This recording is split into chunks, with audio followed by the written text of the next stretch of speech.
आपके पास भी बहुत सारी पुरानी चूड़ियाँ रखी है तो ये वीडियो आपके बहुत ज़्यादा काम आने वाली है। लहसुन को कभी कुकर में रख के देखा है? प्याज को काटने का सबसे आसान ट्रिक मैं आपको बताने वाली हूँ और भी बहुत से कमाल के टिप जो आपकी लाइफ को आसान कर देंगे। Hello, good morning viewers, welcome to back our channel.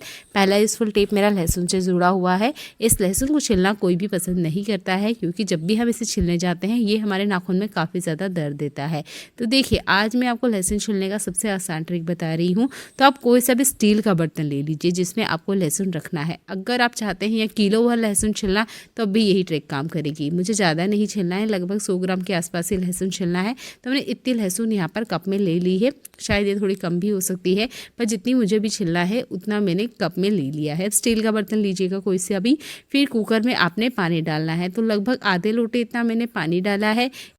आपके पास स्टैंड है तो वो आप इस कुकर के अंदर रख सकते हो, नहीं भी है तो कोई दिक्कत नहीं है, आप डायरेक्ट कप को भी इसके अंदर रख सकते हैं। यहाँ पर हमने पानी का ही यूज़ किया है, आपने भी पानी का ही यूज़ करना है। आपने इसके बाद एक सीटी इसमें लगाना है। जितनी भी गर्माहट है वो सारी की सारी लहसुन को जाएगी। जितना भी स्टीम बनेगा वो सारा का सारा लहसुन को लगने वाला है। इससे लहसुन का जो छिलका है वो नरम हो जाता है और छिलने में बहुत ज़्यादा आसानी होती है। जैसे ही हमने गैस बंद किया इसमें विसल्स आना स्टार्ट हो गई थी क्योंकि पानी हमने लगभग आधा गिलास इतना ही यूज़ किया है। 1 मिनट से भी कम का टाइम लगता है। इसके बाद में नॉर्मल टेम्परेचर पे आ जाने दीजिएगा। मैंने थोड़ा सा हल्के से गर्म में ही इसे निकाल लिया था क्योंकि मुझे जल्दी में ये काम करना था। तो इसके बाद में मैंने सारे के लहसुन चॉपिंग बोर्ड पे डाल दिया और उसके बाद में मैं लहसुन छिल के आपको दिखा रही हूँ। यहाँ पे ना आपको चाकू चाहिए, ना ही कोई ढक्कन चाहिए, ना ही कुछ और चाहिए कि इसका छिलका छिलने में आपको किसी तरह की कोई दिक्कत हो। बस इस लहसुन के छिलके को पकड़िए और आप देखेंगे छिलके बहुत आसानी से निकल के बाहर आ जाते हैं। नॉर्मल तो हम क्या करते हैं, लहसुन को इस तरीके से पकड़ते हैं, इसकी मुंह वाले हिस्से को दबाते हैं, फिर इसका छिलका बाहर आता है। पर जैसे ही आप इसे कुकर में रख के बाहर निकालते हैं तो इसका छिलका इतना ज़्यादा नरम हो जाता है कि आप हल्का सा प्रेस भी करेंगे ना तो इसका जितना भी मुलायम हिस्सा है, ये अंदर का लहसुन है, वो सारा का सारा बाहर आ जाता है। तो लहसुन छिलने का ये सबसे आसान ट्रिक है, इसे ज़रूर करके देखिएगा। अगर आपको भी लहसुन छिलना बिल्कुल पसंद नहीं है या आपको ऐसा लगता है कि लहसुन छिलते छिलते नाखून में बहुत ज़्यादा दर्द हो जाता है, उम्मीद करती हूँ छोटा सा है कि आपको ज़रूर पसंद आया होगा। अगला यूज़फुल हैक मेरा प्याज से जुड़ा हुआ है। इस प्याज को काटते वक्त अक्सर हम एक गलती करते हैं जो कि मैं आपको दिखा रही हूँ। अगर आप भी इस गलती को करते हैं तो बिल्कुल ना दोहराएं। जो ट्रिक मैं आपको बता रही हूँ उसे फॉलो कीजिएगा तो आपको प्याज काटने में कोई दिक्कत नहीं होगी। इसके जड़ वाले हिस्से को नहीं काटना है। हमारा सबसे पहले स्टेप यही होता है, जैसे ही हमको प्याज काटना है इसका हम छिलका उतारते हैं और सबसे पहले इसके जड़ वाले हिस्से को ही हम काट देते हैं। यही वो गलती होती है जिसकी वजह से प्याज ठीक से कटिंग होती ही नहीं है। तो आपने कभी भी प्याज को काटते वक्त इसके जड़ वाले हिस्से को नहीं काटना है, पीछे वाले हिस्से से आप काट दीजिए। इसके बाद में आराम से छिलका उतार लीजिए। इसके बाद में आप मेरे हाथों को ध्यान से देखिएगा। मैंने एक नाइफ़ लिया है और इसके साइड में से पतले पतले इस तरीके से स्लाइड्स निकालते जाना है। यहाँ पर ध्यान देना है, हमने जड़ वाले हिस्से को रखा है जिसकी वजह से ये पूरी तरह से कट के बाहर नहीं आते हैं, हल्का सा वहाँ टकराव की वजह से रुक जाता है। तो इसी तरीके से हमने इसको चौकोर साइज़ में कट कर लेना है। इससे बारीक से बारीक चॉपिंग बहुत आसानी से हो जाती है। अगर आपने कभी दुकान वाले, फेरी वाले को देखा होगा तो वो प्याज को इसी तरीके से कटिंग करते हैं, उनके प्याज बिल्कुल नहीं बिखरते हैं। और मेरी चॉपिंग तो थोड़ी सी बड़ी मुझे दिख भी रही थी। जो लोग एक्सपर्ट होते हैं इस चीज़ में वो तो इससे भी बारीक चॉपिंग कर लेते हैं। अगर आप पहली टाइम पे भी कर रहे हो तो यकीन मानिए काफ़ी बारीक चॉपिंग आप पहली बार में ही कर लेंगे। बस इसके जड़ वाले हिस्से को आप मत काटिएगा। और देखिए फाइनल प्याज कट चुका है और जो जड़ वाला हिस्सा है वो मैं आपको दिखा रही हूँ। है ना आसान सा ट्रिक, इसे ज़रूर ट्राई करके देखिएगा, आपको बहुत ज़्यादा ये पसंद आने वाला है। चलिए अगेन मैं आपको फिर से दिखा देती हूँ। प्याज के जड़ वाला हिस्सा है, पीछे वाले हिस्से से हमने कुछ इस तरीके से इसको कटिंग करना है। ज़्यादा प्रेशर देखिए एकदम से जड़ में से मत काट दीजिएगा, नहीं तो कटिंग नहीं होगी। इससे सबसे अच्छी बात यह है कि इससे प्याज ना पूरा का पूरा बिखरता नहीं है और ना ही हाथों में किसी तरह के कोई कट लगते हैं। स्क्वायर शेप में आप काटेंगे तो बारीक से बारीक चॉपिंग हो जाएगी। ये देखिए दो तरफ से मैंने इसकी कटिंग करी, पकड़ना है, ये बिल्कुल भी खुलता नहीं है। और इसके बाद में देखिए बहुत बारीक चॉपिंग प्याज की हो गई है ना। कमाल का है, पसंद आता है तो प्लीज़ वीडियो को लाइक कर दीजिएगा, अच्छा लगता है तो शेयर भी कर दीजिएगा क्योंकि इस तरह की समस्याओं का अक्सर हम सामना करते हैं और स्पेशल जो बिगनर होते हैं उनको तो बहुत दिक्कत होती है क्योंकि प्याज को जैसे ही काटने जाते हैं बहुत ज़्यादा आंसू भी आते हैं और ये बारीक चॉप होते नहीं हैं क्योंकि ये बिखर जाते हैं। जैसे जैसे हम कटिंग करने जाते हैं ये पूरी तरह बिखर जाते हैं क्योंकि इसमें काफ़ी सारी परत होती है।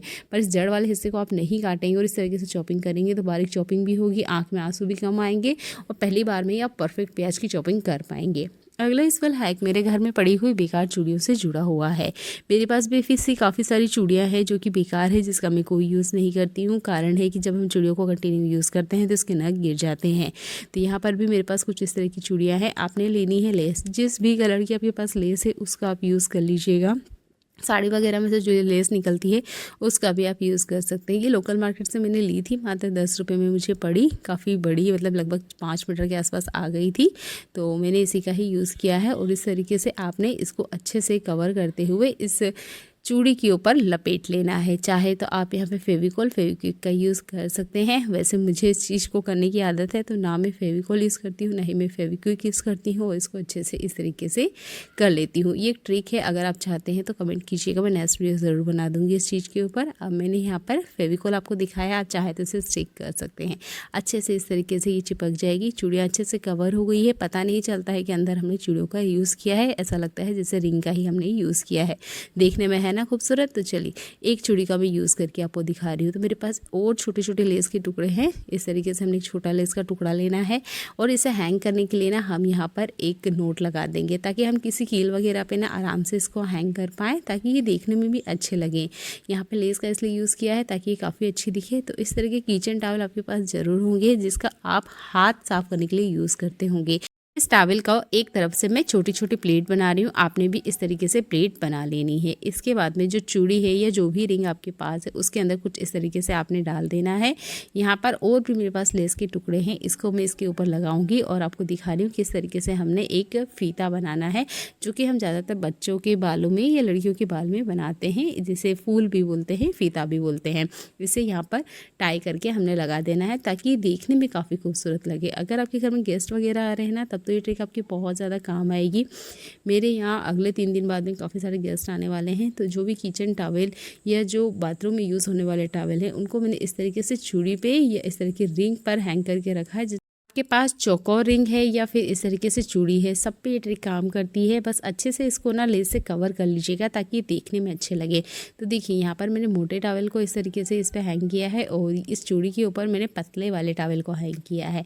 अब देखिए ये देखने में काफ़ी सुंदर लग रहे हैं ना। तो छोटा सा ही ट्रिक है, इसे ज़रूर फॉलो कीजिएगा। अगर मार्केट से आप इस तरह के टॉवल लेकर आते भी हैं तो आपने देखा होगा नॉर्मल टॉवल की बजाय उसके प्राइस भी काफ़ी ज़्यादा होते हैं।